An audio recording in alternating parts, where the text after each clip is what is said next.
Hi, I'm Alan Sklover. This is Sklover Working Wisdom, the blog site that's dedicated to your success in negotiating and navigating for yourself at work. This is our video number 20 in our video series that's intended to give you information, insight, and inspiration to stand up for yourself at work. This video is one of our most important videos because it deals with an increasingly common and perplexing problem, what we call the bully boss. The title of this video is Bully Boss, the 6 Steps to Beat the Beast. Now, this problem is so common and so important that 17 states here in the U.S.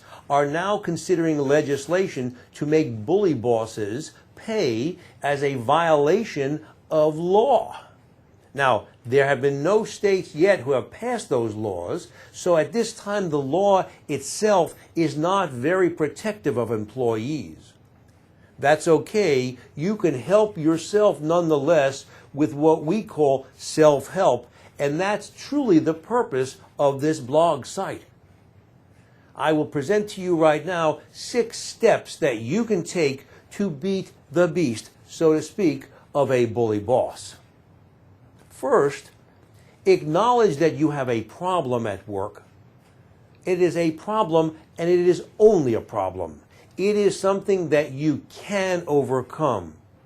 Though a bully boss often makes his or her employees feel helpless, intimidated, humiliated, sometimes infuriated, you can counteract this.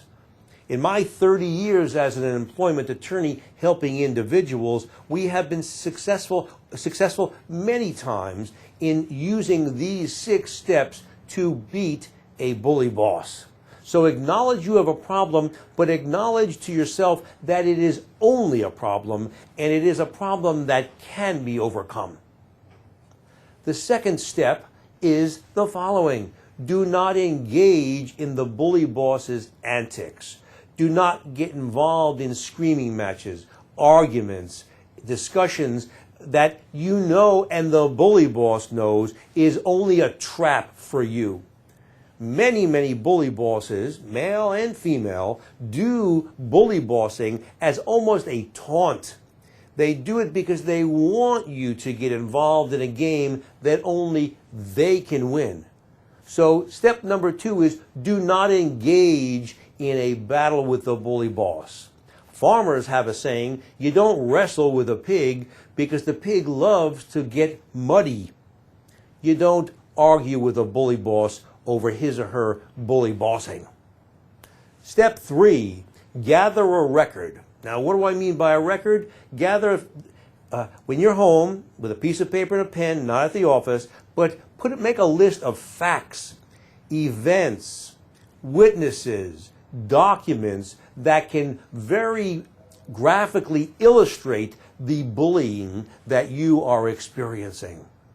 All of the things, people perhaps who have left, customers who have left, employees who have left, all sorts of incidents with specifics that will illustrate the bullying. Most importantly, if the bully boss, him or herself, is engaging in any kind of impropriety, make a note of that.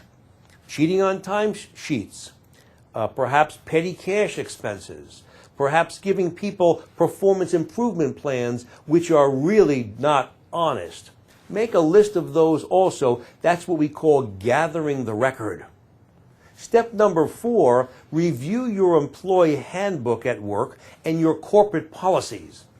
Look for statements that are protective with regard to prohibiting harassment of people, that make it a violation of company policies to engage in hostility, dishonesty, fraudulent practices, discrimination, any kind of retaliation, because those are most of the things that bully bosses engage in on a regular basis.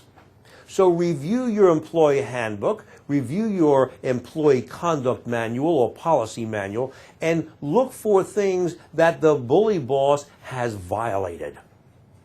Step number 5, make a list of what you consider to be the damages to the company that have been caused by the bully boss due to his or her bullying. It might be good employees who have left in disgust. It might be lost opportunities with customers who just couldn't deal with the bully boss. It might be vendors who have chosen not to work with the company because of the antics and the attitude of the bully boss. Make a list of those damages. Step number 6 is the big step. It is to make a written complaint or a record of the bully boss's activities, the wrongful activities. It is something that you should write up with specificity, something that you should consider less an accusation and more a report of improper conduct. It is something that you must be scrupulously honest about. If you're not certain of something, say that. I believe, but I am not certain that something took place. If you believe that documents may exist to prove this matter, say, I believe documents do. Be as honest and as scrupulously specific as you possibly can in writing up this written complaint. Now, I know many of you are going to instantly say, I cannot do that because I will be retaliated against sooner or later in one form or another.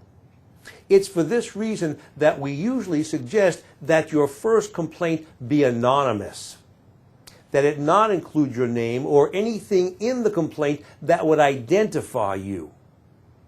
Include details, as I said before, of incidents and witnesses, and maybe even list yourself as one of the witnesses involved in one of the incidents, but do your best not to identify yourself.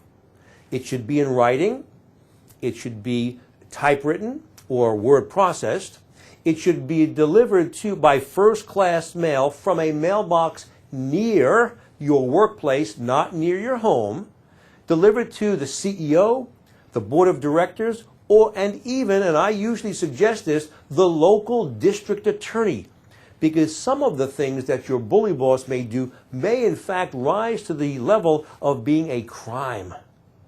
Now, I often suggest that people have another person who is very close to them, not a colleague at work, but a family member perhaps, do the word processing. So if Human Resources asks you, did you write this, you can honestly say no. Likewise, if that very trusted friend or family member mails it for you, if you're asked by Human Resources, did you send this, you can honestly say no. That may seem deceptive, but it is an honest answer to an imprecise question that can help you. In your letter, in your complaint, which should be, again, very specific and totally honest, cite harassment, but be specific what kind of harassment, against who and when. Cite incidents of hostility, especially if there's any dishonesty or fraud.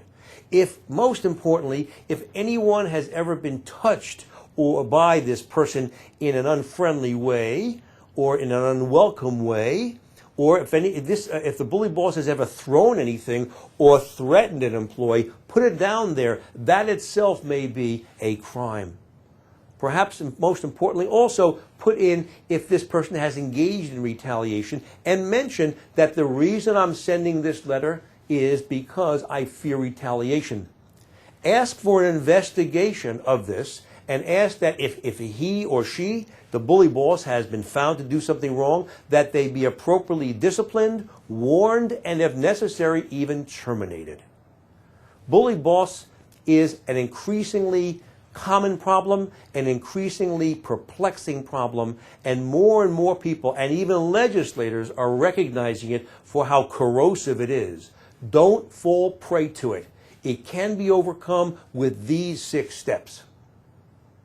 Again, I'm Alan Sklover. This is Sklover Working Wisdom, the blog site. On our blog site, you will find questions and answers I've answered for people who have written in, and you can do that too at no charge. I have articles you can read. We have videos all on opportunities and problems at work to help you again with information, with insight, and with inspiration to stand up for yourself at work and to be treated the way you should be. For 30 years now, I've been helping my clients worldwide with their own opportunities and problems at work. I've helped them navigate and negotiate successfully with just problems and opportunities just like this. Now, for the rest of my professional life, that's what I want to do for you. So please come and visit our blog site, skloverworkingwisdom.com. Once again, I'm Al Sklover, and I thank you for watching our video today.